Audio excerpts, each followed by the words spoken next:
Кога едно семейство е добро? Какво е семейство? Това е връзката между мъж и жена, които имат общ път, обичат се, помагат си, вярват си и са отдадени един на друг. Те са приятели, приемат се такива каквито са и искат да споделят заедно живота си. Когато са влюбени, се обичат безрезервно, не виждат несъвършенствата си, работят, гледат всеки миг да са заедно, мечтаят, постоянно са в ума на другия.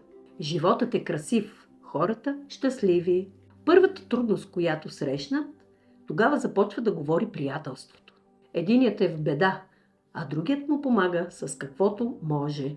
Въпреки това са щастливи. Трудностите ги развиват и бързо изчезват. Трепетът в тях говори. Отново всичко е красиво. Думичките са нежни, говорят си кротко, имат разбиране един към друг. При такива красиви отношения, нито един от двамата не обръща внимание на хорските приказки, както и измислици, т.е. клюки. Казват си нещата, без да се гневат и сърдят. Тогава са успешни и в това, което работят. Може да си партнират в една област, а може да са и в различни сфери. Факта, че понякога Господ не им дава поколение, не ги прави нещастни. За пример са дует Ритон.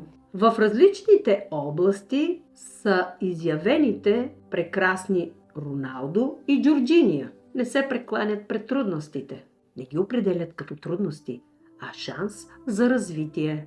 В единия случай семейство без деца, тяхното дете е музиката. В другия случай деца с различни съдби, като разлика в отношенията на родителите към тях не съществува. Примерите за добро семейство са с различни дарби и таланти. Когато са отдадени един към друг, те са щастливи и успешни.